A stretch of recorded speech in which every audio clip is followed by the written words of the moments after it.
Do you know about Nepal? You might think of mountains or Mount Everest, but here's something surprising. Nepal is different from the whole world because of its time.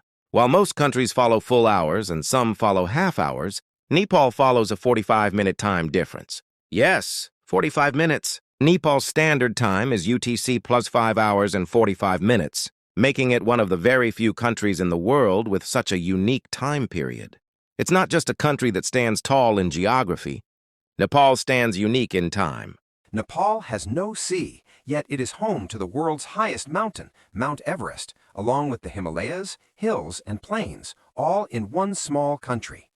Lumbini in Nepal is the birthplace of Gautama Buddha, making Nepal spiritually important to millions of people around the world.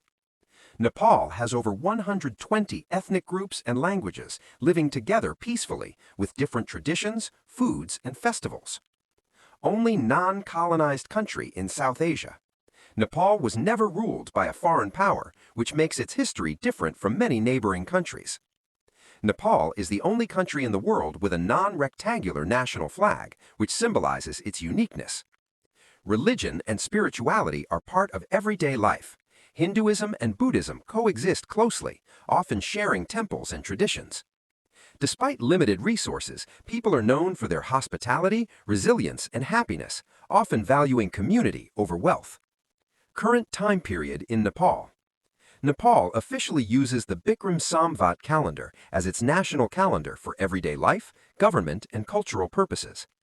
The Bikram Samvat year is currently around 2082 BS as of late 2025. Hamro Nepali Patro. +1. The Nepali New Year begins in mid-April, Baishakh 1. The Gregorian calendar, which is used by most of the world, counts years from the approximate birth of Jesus Christ.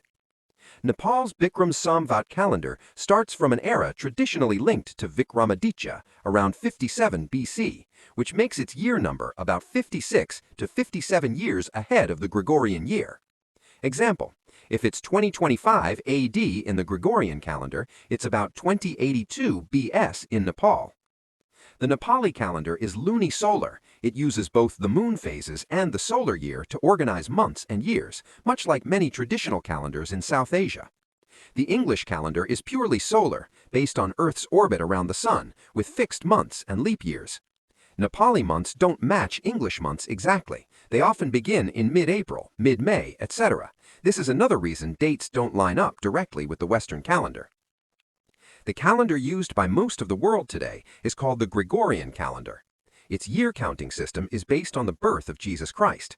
BC equals before Christ. AD equals Anno Domini, Latin meaning in the year of our Lord. The system was created in 525 AD by a Christian monk named Dionysius Exiguus. Before this, Romans counted years from the reigns of emperors. There was no universal year numbering system. Dionysius wanted a calendar centered on Jesus Christ, not Roman rule. Dionysius declared the year of Jesus' birth as year 1 AD. There is no year 0, it goes from 1 BC directly to 1 AD. Modern historians believe Jesus was actually born around 4 to 6 BC, but the calendar system was already fixed. Julian calendar, 45 BC. Introduced by Julius Caesar. Slightly inaccurate, too long by about 11 minutes per year. Gregorian calendar, 1582 AD. Introduced by Pope Gregory XIII. Corrected errors in the Julian calendar.